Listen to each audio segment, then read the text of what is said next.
clumsy millionaire CEO drops everything. Then a single mom steps in. Julian Rowe didn't fall quietly.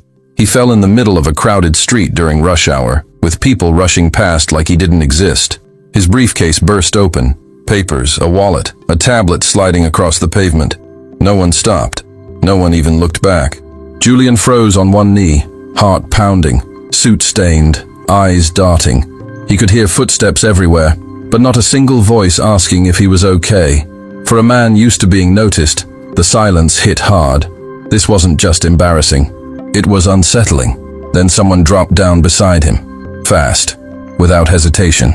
A woman started picking up his papers like it was urgent, like he mattered. Julian looked up, startled, not ready for help, not ready for what that help would unlock. Because that single choice on the sidewalk was about to follow him into his office, into his life, and into a place he had kept closed for years. If you believe in compassion and the quiet strength of ordinary people, take a moment to like and subscribe. Stories like this remind us how one small act can change everything. Julian Rowe stayed on one knee longer than necessary, not because he was hurt, but because standing up too fast felt like admitting defeat. The woman beside him worked efficiently, stacking papers, checking the screen of his tablet, brushing dirt off the leather wallet. She didn't ask his name, didn't apologize for bumping into him, didn't act impressed or nervous. She treated the situation like a simple problem that needed solving, and that calm focus unsettled him. As they worked side by side, Julian noticed how organized she was, how she grouped the papers without reading them, how she checked the edges like she cared if anything got damaged. Her coat was simple, her shoes worn but clean, her movements practiced like someone used to handling responsibility alone. He realized people like her didn't wait for help. They became it. That thought lingered longer than it should have. It felt uncomfortably personal. When she handed him the last paper, their eyes met for a brief second that felt heavier than the moment deserved. Julian frowned slightly, trying to place her face, the way her expression felt familiar without context. He asked, almost apologetically, if she was related to someone he knew from college. She smiled, surprised but polite, and confirmed she was the younger sister of one of his former classmates. That small connection made the moment feel less random. Her name was Lydia Harper, and she said it like it didn't need to be remembered. Julian repeated it anyway, more for himself than for her. He stood up carefully this time, brushing off his suit, aware of how ridiculous he must have looked moments earlier. Around them, the city kept moving, indifferent as ever. The world had already forgotten his fall. Before they parted ways, Julian asked where she was headed, expecting a vague answer he wouldn't think about again. Lydia hesitated for half a second, then said she had a job interview across town. She didn't sound hopeful or desperate, just honest. That caught his attention more than confidence ever could. Honesty always felt rare in his world. Julian asked what position she was interviewing for, his tone casual but curious. Lydia answered without hesitation, saying she was applying for an executive assistant role. The words landed harder than expected, aligning too closely with a problem Julian had been avoiding at work. His longtime assistant had recently resigned to focus on her children, leaving his office in quiet chaos.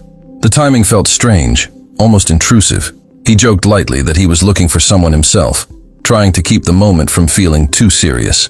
Lydia laughed, not loudly but warmly, like she understood the absurd timing of it all. For a brief moment, they weren't a CEO and a job seeker. They were just two adults acknowledging how unpredictable life could be. That shared laugh broke something open. As they finally said goodbye, Julian watched Lydia walk away, blending back into the crowd with the same quiet purpose she'd arrived with. He told himself the encounter was nothing, just a coincidence made bigger by embarrassment. But the feeling didn't fade when he reached his car. It followed him, persistent and unresolved. And for the first time that day, Julian wondered if walking away had been a mistake. Julian Rowe reached his car, still replaying the moment in his head, not because of the fall, but because of the ease with which Lydia Harper had stepped into his chaos. He told himself it was just timing, a coincidence sharpened by embarrassment, the kind of thing people forget by lunchtime. But as the driver pulled into traffic, Julian caught himself thinking about her interview instead of his next meeting.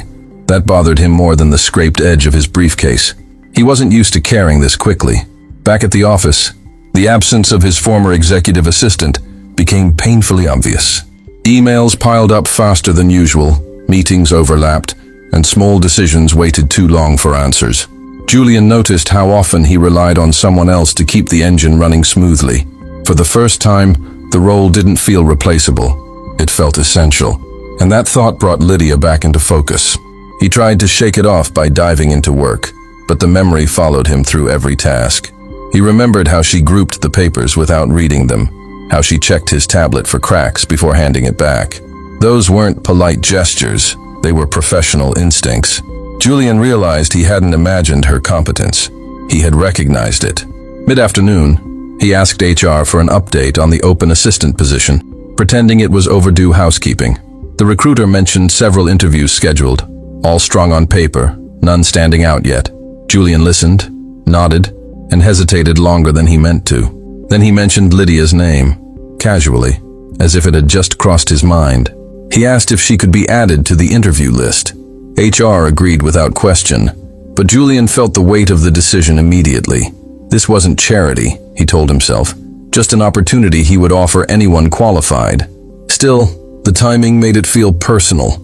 He wondered if she would think he was serious or just making conversation on the sidewalk. That uncertainty sat with him the rest of the day. Meanwhile, across the city, Lydia prepared for her interview with the same quiet focus she brought to everything else. She reviewed her notes, checked her resume, and rehearsed answers while thinking about her son's pickup schedule. The encounter with Julian lingered, but she didn't build stories around it. She had learned not to count on chance. Stability mattered more. That evening, Lydia received the email from Julian's company, inviting her to interview the next morning. She read it twice, surprised but grounded, careful not to let hope outrun reality. She didn't assume the offer meant anything more than a conversation. Still, she felt something shift, subtle but real. The day that began with a stranger falling at her feet was asking her to step into something new. As both of them prepared for the next day, neither fully understood what they had set in motion. Julian believed he was solving a problem at work. Lydia believed she was pursuing another chance to provide for her family. Neither realized that the choice to keep talking would matter far beyond a job title, and that misunderstanding was about to pull them deeper than either expected. That night, Julian Rowe sat alone in his apartment longer than usual, jacket still on, phone face down on the table. The city lights outside his window felt distant, like a backdrop he'd stopped noticing years ago. He replayed the fall, the crowd, and the moment Lydia knelt beside him without thinking twice. It bothered him that the memory felt heavier than the pressure of an entire board meeting. He wasn't used to moments lingering like that. At work the next morning, the gaps left by his former assistant became impossible to ignore. Meetings overlapped, emails waited too long, and decisions stacked up in his head instead of moving forward. Julian realized how much he had depended on someone else to absorb the small chaos of his days. Without that buffer, everything felt louder and sharper. Control, the thing he valued most, suddenly felt fragile. Across town, Lydia prepared for her interview while managing a very different kind of pressure. She packed her son's lunch, checked the clock twice, and reminded herself not to rush. Her life didn't allow for emotional spirals or what-ifs. Every decision she made had to land on solid ground. Hope was useful, but only when paired with realism. On the bus ride to the interview, Lydia thought briefly about Julian, then pushed the thought aside. She had learned not to attach meaning too quickly, especially to chance encounters. Kindness, to her, wasn't a promise, it was a reflex. She didn't expect anything back for helping him on the street. That moment had already done its job. Julian, meanwhile, found himself checking the time more than usual. He told himself it was because of the interview schedule, not because of who was coming in. Still, his chest tightened when he imagined Lydia walking into the building and seeing his world from the inside. He wondered if she would regret stepping into it. The thought surprised him. As Lydia entered the office lobby, the space felt both impressive and intimidating. Glass walls, quiet efficiency, people moving with purpose and distance. She straightened her coat and reminded herself she belonged in any room she earned her way into. Her confidence didn't come from ego, it came from survival. That difference mattered. Julian watched the elevator numbers change on the screen near his office. Each floor felt like a countdown he hadn't agreed to start. He realized that offering an interview had opened more than a professional door. It had exposed a part of his life he usually kept sealed, and that exposure made him uneasy. Both of them stepped into that moment carrying their own versions of risk. Julian risked disrupting the structure that kept him safe. Lydia risked believing that this opportunity could actually lead somewhere stable. Neither of them named the fear out loud, but it followed them quietly as the interview hour approached. Lydia Harper sat across from the HR manager, with her hands folded calmly on her lap, answering each question with clarity and confidence that came from years of real responsibility. She spoke about organization, discretion, and problem-solving not as buzzwords, but as habits shaped by necessity and consistency. The room felt different as the interview progressed, less formal and more attentive, as if the conversation had shifted from evaluation to recognition. Lydia didn't oversell herself, and she didn't downplay her experience either. She simply told the truth, and it landed. The HR manager noticed how Lydia anticipated questions before they were fully formed, how she referenced systems rather than personalities, and how she framed challenges as things to be handled rather than endured. This wasn't someone looking for a stepping stone. It was someone looking for stability and purpose. When the interview ended, the recommendation felt obvious. There was no dramatic pause or manufactured suspense. Lydia was the strongest candidate in the room. Julian received the feedback later that afternoon while reviewing contracts that normally would have held his full attention. The message from HR was clear and professional, praising Lydia's competence, composure, and readiness for the role. He reread it once, then again, noticing how little of the praise felt inflated. This wasn't about kindness or coincidence anymore. This was about fit. When Julian called Lydia into his office to discuss the offer, he expected nerves or guarded optimism. Instead, she listened carefully, asked practical questions, and took notes without rushing the conversation. Her focus wasn't on impressing him, but on understanding what would be required of her. That alone shifted the dynamic between them. It felt less like an offer being extended, and more like a partnership being considered. As Julian explained the role, Lydia mentioned something that caught him off guard. She had received a call earlier that day from the other company she interviewed with, inviting her to move forward as well. She said it calmly, without using it as leverage or pressure. Julian felt a subtle tightening in his chest that he hadn't expected. For the first time, the decision wasn't entirely his. When he asked why she was still considering his offer, Lydia paused briefly before answering. She explained that she trusted the environment more because of her sister's connection, but there was something else she hadn't planned to say out loud. She felt that his office, his pace, and the way things seemed to be unraveling slightly needed someone steady right now. She smiled lightly, almost apologetically, as if acknowledging how strange that sounded. Julian didn't laugh, because it didn't feel strange at all. That moment reframed everything Julian thought he was doing. He hadn't invited Lydia to solve a staffing problem. He had unknowingly invited her into a space that was already cracking under pressure. Her decision to choose his company wasn't about prestige or salary, even though the numbers were generous. It was about where she felt she could do the most good, and that realization shifted the balance of power. Julian extended the offer formally, and Lydia accepted without ceremony. There were no dramatic handshakes or emotional declarations, just two adults agreeing to move forward together. As Lydia left the office to begin onboarding, Julian remained seated longer than necessary. He realized that the fall on the sidewalk hadn't ended when he stood back up.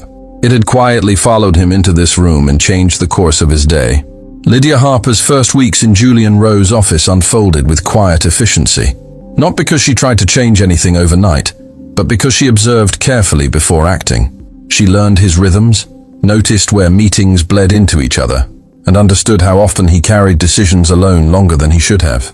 Instead of announcing improvements, she adjusted systems subtly, reorganizing schedules and filtering noise without drawing attention to herself. Julian noticed the difference not through reports, but through breathing room he hadn't felt in years. Workdays began to feel manageable again. Julian found himself trusting Lydia faster than he expected, not out of impulse, but because she consistently did what she said she would do. She anticipated needs without overstepping, asked clarifying questions without ego, and handled sensitive information with quiet discretion. In a world where loyalty often came with conditions, her steadiness felt rare. He didn't have to explain himself twice, and that alone reduced tension he hadn't realized he carried. Trust built through repetition, not promises. Outside the office, Lydia's life remained structured by responsibility and limits that Julian had never had to navigate personally. She arranged her work hours around her son's school schedule, negotiated childcare costs carefully, and treated every paycheck as a plan rather than a reward. Julian learned this in fragments, overhearing phone calls and noticing the precision with which she protected her time. Her boundaries weren't rigid, they were necessary. That necessity earned his respect. As weeks passed, Julian began making choices that surprised even him. He declined late meetings that didn't require his presence check, delegated decisions he once hoarded, and started leaving the office before exhaustion set in. Lydia never told him to do these things, but her presence made it possible. She didn't fix his life, she created space for him to fix it himself. That distinction mattered. The real shift came when a minor crisis hit the office, the kind Julian used to handle alone at the cost of his health. This time, Lydia stepped in calmly, coordinating responses and insulating him from unnecessary pressure while keeping him informed. Julian watched her manage complexity without drama, and something clicked. Helping someone didn't always look like sacrifice. Sometimes it looked like competence paired with care. Julian realized he wasn't fighting against a problem anymore. He was fighting for something different. He wanted to protect the environment Lydia helped create, not just for himself, but for everyone who depended on it. That meant resisting old habits, letting go of control, and choosing sustainability over speed. These weren't heroic decisions, but they were difficult ones. They marked a quiet, internal shift. Lydia sensed the change but didn't comment on it directly. She supported it by reinforcing structure, reminding him of priorities, and gently pushing back when necessary. Their conversations remained professional, but the respect between them deepened. There was no romantic tension yet, only alignment. And alignment, Julian realized, was rarer than attraction. By choosing to fight for balance rather than dominance, Julian altered the trajectory of his days. The office felt calmer, his mind clearer, and his life less compressed by urgency. He didn't frame these changes as personal growth, but they were unmistakable. Lydia's kindness wasn't loud or performative. It was active, consistent, and reshaping his world from the inside out. The moment Julian Rowe truly noticed the change wasn't during a meeting or a crisis, but on an ordinary afternoon when he realized the day hadn't drained him. He closed his laptop at a reasonable hour and sat back, confused by the unfamiliar feeling of having energy left. Lydia's quiet systems had done more than organize his calendar. They had reshaped how time moved around him. For years he believed pressure was the cost of leadership. Now he wondered if that belief had simply gone unchallenged. Julian began involving Lydia in higher-level conversations, not because he needed permission, but because her perspective consistently improved outcomes. She didn't dominate discussions or soften hard truths, but she framed problems in ways that made solutions feel reachable. Colleagues responded differently when she spoke, listening more carefully, reacting less defensively. Julian saw his own influence reflected back through her calm authority. It felt like shared responsibility rather than delegation. One evening, after a particularly heavy day, Julian paused at Lydia's desk instead of rushing out. He thanked her, simply and directly, without adding qualifiers or humor. Lydia looked up, surprised by the sincerity, and accepted it without deflection. She didn't minimize her contribution, but she didn't inflate it either. That balance deepened the trust between them. Over time, Julian noticed how Lydia's presence affected more than just him. The office atmosphere softened, conversations slowed, and people began addressing issues earlier instead of letting them explode. It wasn't a dramatic cultural shift, but it was noticeable. Kindness, Julian realized, didn't weaken efficiency. It refined it. Lydia, meanwhile, felt the weight of her role differently than any job she'd had before. She understood that her decisions rippled outward, affecting not just her own stability, but Julian's and the team's as well.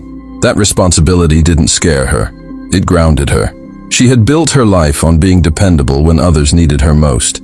This was simply another extension of that instinct. One afternoon, Julian overheard Lydia calmly defending a junior employee during a tense call. She didn't raise her voice or assign blame, but she didn't allow unfair pressure to land either. Julian felt something shift as he listened. This wasn't just support, it was alignment with his better values. He realized he trusted her not only with tasks, but with people. That trust created a deeper bond, still unspoken, but unmistakable. They shared glances during meetings that communicated more than words. They understood each other's priorities without explanation. There was no romance yet, no crossing of lines, but there was commitment, and that commitment felt intimate in its own way. Julian recognized that Lydia had helped him stand up in more ways than one. She hadn't changed who he was, but she had reminded him of who he could be. The fall on the street had been physical. This moment was internal, and it marked the point where their lives became quietly intertwined.